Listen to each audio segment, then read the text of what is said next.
some people would think that there's a capitulation if you only agree to a standalone vote. Need to understand how the Senate works. Standing up to Donald Trump didn't work. It's been 6 weeks. There's been the Republicans made it clear they weren't going to discuss the health care issue, the Affordable Care Act tax credits, until the shutdown was over. We have a guaranteed vote by a guaranteed date on a bill that we will write. No one in the Senate chamber wants to extend the ACA tax credits more than I do. This is the beginning to show and fight for Americans across the country. We have an opportunity also to put Republicans on the record on the ACA. Are they committed to doing this?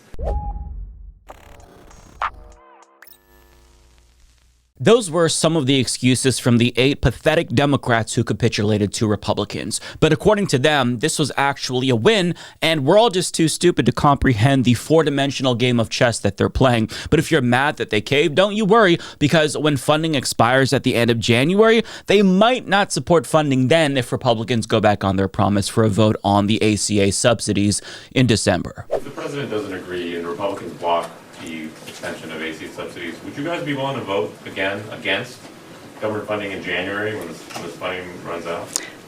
That's certainly an option that I think everybody will consider. Oh, I bet the Republicans are shaking in their boots at that kind of threat. Like, they just beat you in a game of chicken, but I'm sure that they expect you to hold strong the next time that there's a funding showdown, and they expect you to not capitulate like you always do every single time. And I want to be very clear about what these Democrats did. They effectively voted with Republicans to double and triple our healthcare premiums. People are going to die because of this capitulation. Because even if John Thune gives them the vote that he promised in December, which it's not going to happen, but I mean, even if it does happen, there's no guarantee that it's going to pass, which is why the shutdown was so important, because it was your leverage to get Republicans to vote affirmatively to extend the ACA subsidies that are expiring. But now they don't have to vote for shit because Democrats gave up their leverage. And to add insult to injury, Republicans didn't even agree to a vote in the House. In fact, here's what Mike Johnson said when he was asked whether or not he would allow a vote in the House if Thune struck a deal with Democrats in the Senate. No, because we did our job and I'm not part of the negotiation. The House did its job on September 19th. I'm not promising anybody anything. I'm going to let this process play out. In other words, it's over. They folded. They gave up their leverage, and now our healthcare costs are going to go up because of what they did. They fucked us, even though they had momentum after Tuesday's election. Trump literally admitted that the showdown was hurting Republicans more than Democrats, but what did they do? Well, they chose to throw it all away, probably because their donors told them to end the shutdown. And now nobody's going to believe that Republicans are responsible for the shutdown, because the question is, well, okay, why didn't these 8 Democrats just vote 40 days ago to reopen government? Whereas if they held strong and got Republicans to buckle, then it would be, well, why didn't Republicans just vote to extend the ACA subsidies 40 days ago? But that's all out the window. And if I had to guess, I think that they were already planning to capitulate, but they wanted to wait until after the election so that way their base wouldn't be too pissed off before they cast their votes. But another element to the story that is disgusting is the gaslighting that these Democrats are engaging in. The 8 Democrats who caved, they're not up for election until 2028 or 2030. One of them, I believe Gene Shaheen, is retiring, which is long enough for voters to forget this betrayal. And even though Chuck Schumer put out videos insisting that he was voting against this funding package, he's the one who gave them the green light behind the scenes, as journalist David Dayen reports. And Gene Shaheen confirmed that this was the case in an interview on Fox News. Did you do this outside leadership, and was there a big push for you not to join the others and break the 60 threshold? No, we kept leadership informed throughout. In other words, Chuck Schumer knew, and he's putting on this show to obscure his role in order to avoid blowback because he's responsible. And he already got a lot of shit earlier this year when he caved, so he didn't want the backlash again. So that's why he's like putting on this whole charade and why those 8 Democrats are giving him cover.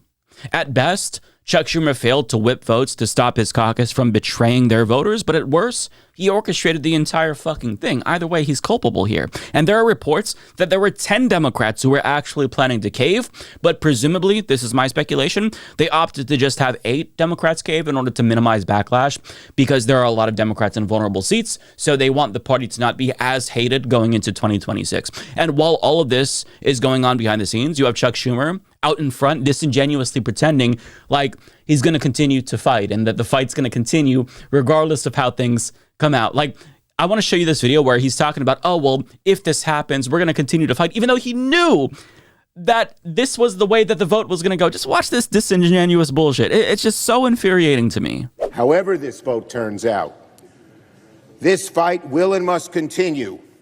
Democrats must fight because of millions of families will lose health care coverage. We must fight because children who are dying of cancer will not get health care coverage. We must fight because a senior citizen cannot afford to pay $25,000 a year just for health insurance. We must fight to keep millions from financial ruin. Great job, Chuck. Love the passion there. You can really tell how much he cares. You know, the fact that he had to read what a staffer wrote for him on a piece of paper instead of just speaking from the heart really demonstrates how much he cares about us losing our healthcare, right? Listen, obviously, he doesn't give a shit about us. He doesn't give a shit about Americans who are going to die because they're going to lose their healthcare. And if he did care, he wouldn't have let the 8 Democrats that voted to betray us. And this is like, what, the 1,000th fucking betrayal in the last few years? But at least his donors are going to be satisfied with the outcome, right? We might lose healthcare. People might have their premiums double and triple. People might die if they lose their healthcare, but at least the donors are going to be satisfied, right? Because that's what Chuck Schumer cares about at the end of the day. That is all these people care about. But the silver lining is that Chuck Schumer may have just put the final nail in the coffin of his career, because this is the second time in the same year he bent over and spread his ass cheeks for Republicans. And voters are starting to realize that nothing is going to change so long as leadership remains in place. And people are so fucking pissed off that now they're starting to speak out. All 8 of the Democrats are getting ratioed and ripped to shreds on Twitter, and some of their colleagues in the House are also outraged, seeing as how this capitulation reflects poorly on the entire party. Axios reports that everyone is furious, from elected Democrats on the left and center to Democratic-adjacent organizations like Move On. Becca Balint of Vermont said it was BS and says people need healthcare, damn it, not some lame promise about a mythical future vote. They continue, people are furious, a centrist House Democrat speaking on the condition of anonymity to share details of internal discussions told Axios. It's an awful deal and a total failure to use leverage for anything real. Another Democrat told Axios there is near universal frustration and that everyone seems to be united that we should be opposed and that this isn't a good deal. So there's near universal condemnation within the party, and just to demonstrate how badly these 8 Democrats fucked up, even Ezra Klein and get this, Matt Iglesias condemned them for caving to Republicans. Do you know how badly Democrats have to screw up to be condemned by Matt Iglesias? To show you what I mean, he tweeted, I was sympathetic ex ante to the view that Senate Dems were being pushed by an angry base into a tactically unwise course of action. But in fact, it's worked just fine, and both the polling and election results confirm that. Bizarre to give up now for peanuts. Yeah, so needless to say, when the party is even disappointing Matt fucking Iglesias, they're in pretty bad shape. But to say that they're getting peanuts would be too generous, because they're getting jack fucking shit. And I think that The Onion put it best. Democrats sick of being blamed for cowardice on issues they actually just don't care about. Another one, Chuck Schumer helps pull Democrats back from brink of courage. You know things are bad when a satirical news outlet does a better job at accurately portraying the situation than any mainstream outlet could. But here's the thing. There's always going to be a rotating villain in a party that is effectively controlled opposition for all intents and purposes. If it's not Joe Lieberman, then it's Joe Manchin and Kyrsten Sinema. If it's not them, then it's John Fetterman and Jeanne Shaheen. There's always going to be somebody that they present us with as scapegoats, so that way we direct our anger towards them and think about the Democratic Party's numerous failures as individualistic as opposed to systemic, when it is indeed systemic. It is nothing more than political theater, what we're seeing. And this is probably the most explicit example of that I've ever seen. But make no mistake about it. Almost every single Democrat is to blame here. Some more than others, yes, but all of them are to blame because they are collectively protecting leadership from accountability when they should be throwing them to the fucking wolves. Case in point. Do you support Chuck Schumer to lead Senate Democrats going forward? So, Chris, again, we found ourselves in a situation I don't think the Senate has found itself in before. I will note, Senator, that given two opportunities, you did not voice your unequivocal support for Chuck Schumer, but his job, at least for the moment, is not over. If this compromise plan does lead to the government... I will say Chuck Schumer and the leadership of the Senate are dealing with an incredibly complex situation. Now, if you look online, people are reacting to that clip positively, and they're viewing Mark Kelly's refusal to endorse Schumer's leadership as significant. But personally, I regard it as cowardice and spinelessness, because he is not saying what he should be explicitly saying, but he's not alone, because even Bernie Sanders, like others, are blaming the 8 Democrats, which they should do, of course, but he's not naming Chuck Schumer or calling out leadership's failures altogether that got us to this point. And even though Hakeem Jeffries kept his caucus together, he's still defending Chuck Schumer and agreed that he's an effective leader that should keep his job. And even though that's objectively untrue, Hakeem Jeffries knows that he needs to defend Chuck Schumer, because if Schumer falls, then he knows he's next. But nothing is going to ever change if leadership remains in place. But the dam is actually starting to crack, because Ro Khanna, to my knowledge, became the first sitting Democrat to explicitly call on Schumer to be replaced. Mark Pocan essentially did the same thing while not naming Schumer explicitly. So Democrats are starting to dip their toes in the water to see how calling on leadership to resign feels. But it's our job to kick their asses in the fucking water and force them to call out leadership and put pressure on them to resign. See, if we pressure Schumer himself to resign, that's not going to work, because he doesn't care what we think. He's proved time and time again that he's not going to heed our calls for him to resign. The last time he buckled, he was going on a book tour as if everything was copacetic after he just fucked us over. He doesn't care.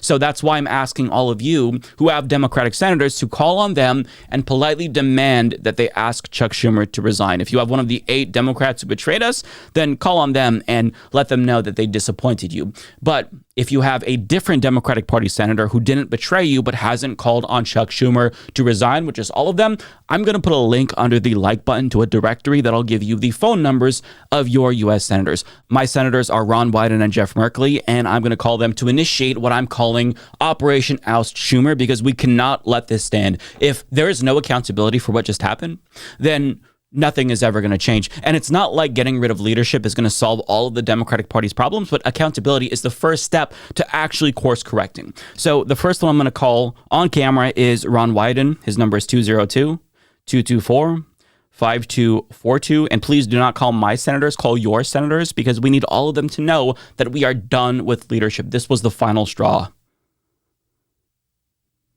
Welcome to Verizon Wireless. Your call cannot be completed as dialed. Please check the number and dial again. Announcement for Welcome to Verizon Wireless. Your call cannot be completed as dialed. Please check the number and dial again. Okay, let me try Merkley. I don't know why it's not going through. I'll get another number for Wyden in a second.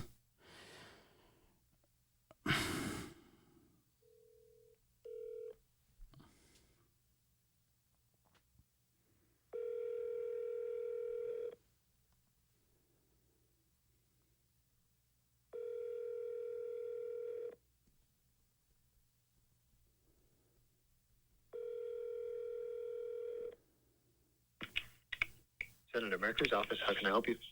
Hi, this is a constituent of Senator Merkley. I just wanted to call and request that he become the first senator to call on Chuck Schumer to resign. I've got a little note of that now. Was there anything else you wanted to add?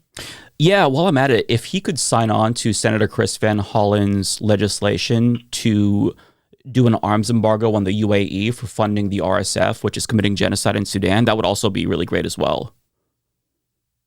Okay, I'll make a note of that one. Thank you. And thank you for calling in today. Yeah, thank you so much. And please tell the senator that I'm pleased that he's one of the best senators in the country. But I think that it would be awesome if he got the ball rolling on getting rid of leadership that is just not getting it done, to put it mildly.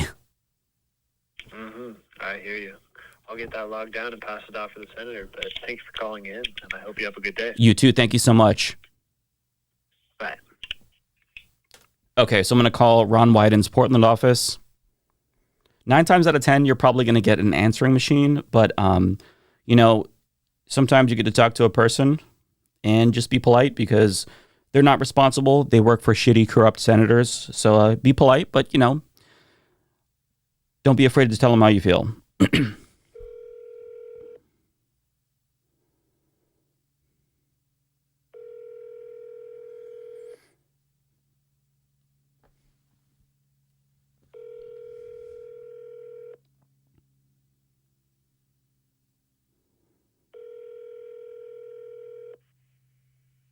Hello, you've reached the Portland office for Senator Ron Wyden.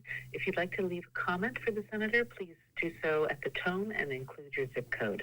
If you're seeking assistance, please leave a detailed message including your name, your phone number, and your email. We'll get back to you as soon as we can. We appreciate your patience, and we look forward to speaking to you soon. Thank you.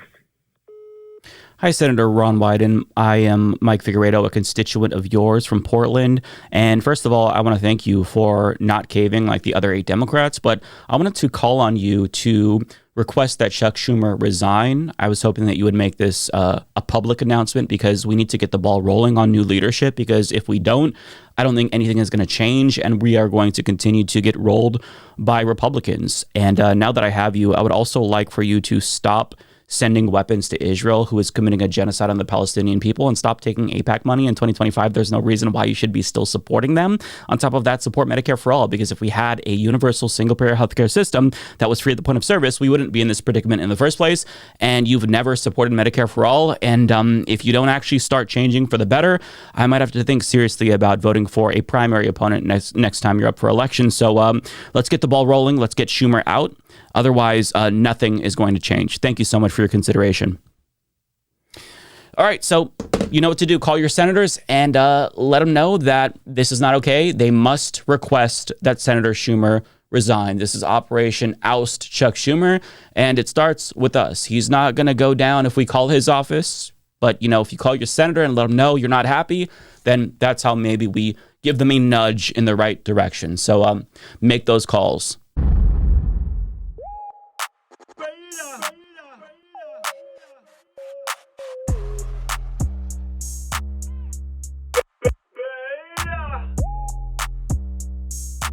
Alpha male, not a beta male.